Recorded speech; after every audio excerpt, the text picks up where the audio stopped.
Section 3 of the Song of Hiawatha. This recording is in the public domain. Recording by Peter Yearsley.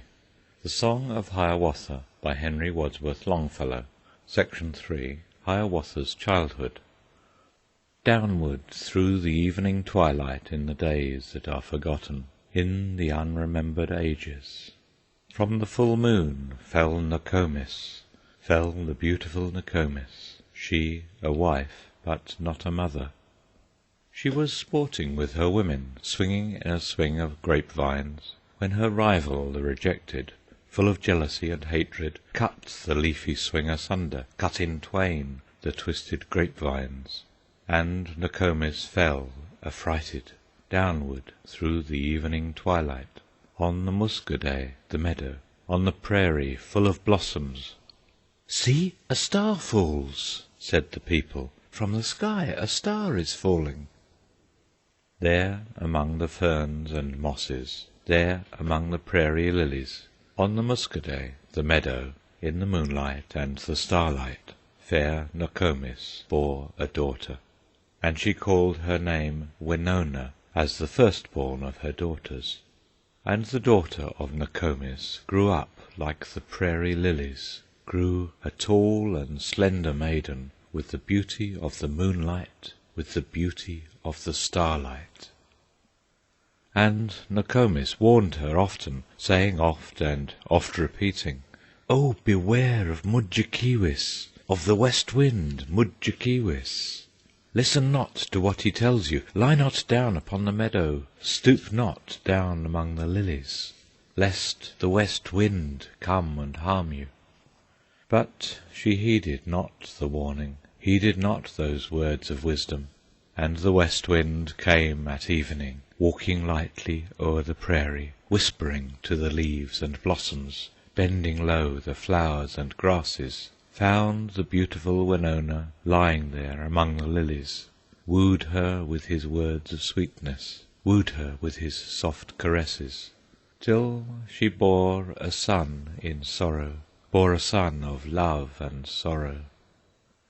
Thus was born my Hiawatha, thus was born the child of wonder.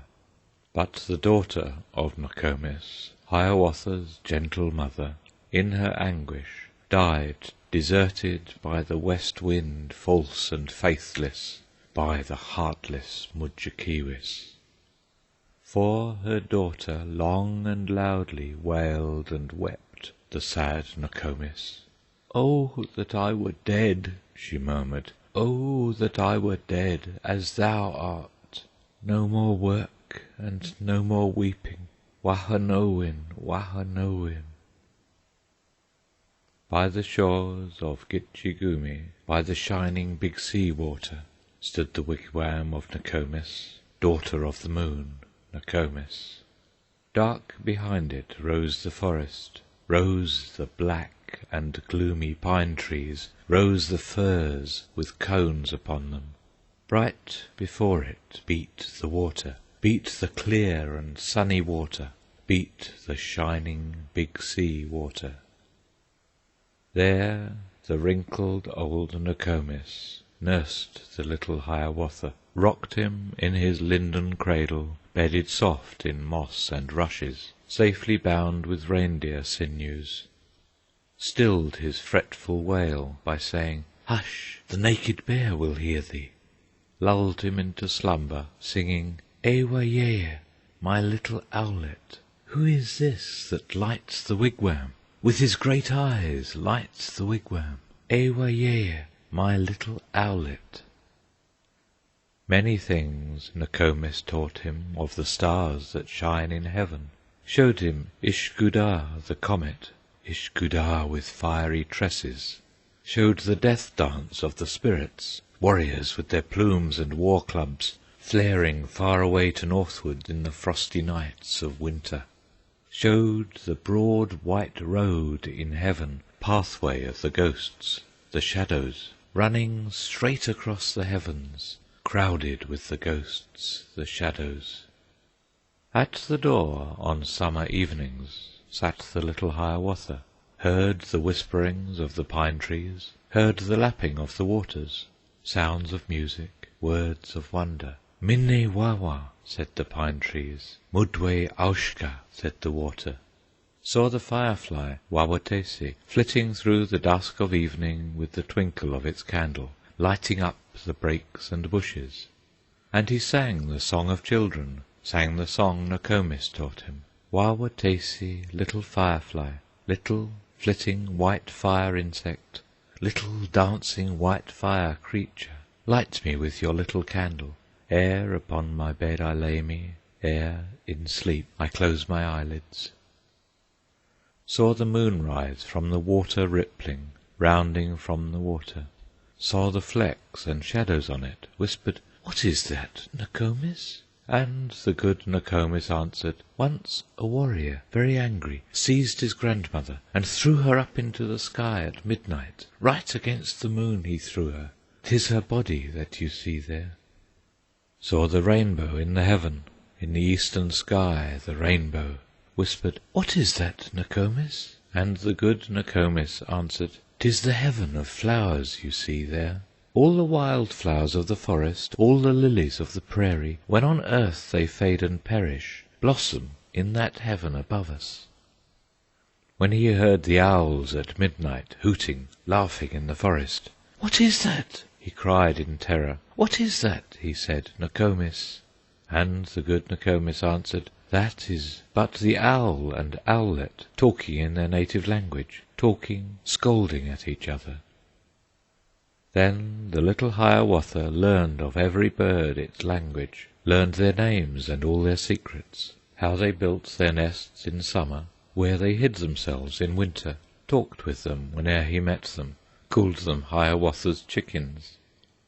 Of all beasts he learned the language, learned their names and all their secrets, how the beavers built their lodges, where the squirrels hid their acorns, how the reindeer ran so swiftly, why the rabbit was so timid, talked with them whene'er he met them, called them Hiawatha's brothers.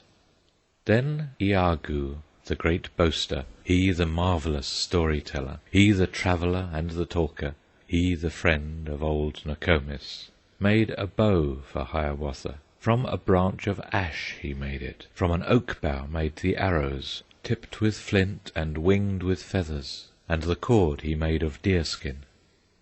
Then he said to Hiawatha, "Go, my son, into the forest, where the red deer herd together. Kill for us a famous roebuck, kill for us a deer with antlers." Forth into the forest straightway all alone walked Hiawatha, proudly with his bow and arrows, and the birds sang round him, o'er him. "Do not shoot us, Hiawatha!" sang the robin, the opechee, sang the bluebird, the uwaisa. "Do not shoot us, Hiawatha!" Up the oak tree close beside him sprang the squirrel, Adjidaumo. In and out among the branches, coughed and chattered from the oak tree, laughed and said between his laughing, "Do not shoot me, Hiawatha!" And the rabbit from his pathway leapt aside, and at a distance sat erect upon his haunches, half in fear and half in frolic, saying to the little hunter, "Do not shoot me, Hiawatha!" But he heeded not, nor heard them, for his thoughts were with the red deer. On their tracks his eyes were fastened, leading downwards to the river, to the ford across the river, and as one in slumber walked he. Hidden in the alder bushes, there he waited till the deer came, till he saw 2 antlers lifted, saw 2 eyes look from the thicket, saw 2 nostrils point to windward, and a deer came down the pathway, flecked with leafy light and shadow, and his heart within him fluttered, trembled like the leaves above him, like the birch leaf palpitated, as the deer came down the pathway. Then, upon one knee uprising, Hiawatha aimed an arrow. Scarce a twig moved with his motion, scarce a leaf was stirred or rustled, but the wary roebuck started, stamped with all his hoofs together, listened with one foot uplifted, leapt as if to meet the arrow. Ah, the stinging fatal arrow! Like a wasp it buzzed and stung him. Dead he lay there in the forest, by the ford across the river, beat his timid heart no longer. But the heart of Hiawatha throbbed and shouted and exulted, as he bore the red deer homeward, and Iagoo and Nokomis hailed his coming with applauses. From the red deer's hide Nokomis made a cloak for Hiawatha. From the red deer's flesh Nokomis made a banquet to his honor. All the village came and feasted, all the guests praised Hiawatha, called him Strong Heart, Sungitaha, called him Loon Heart, Mangotesi. The end of section 3.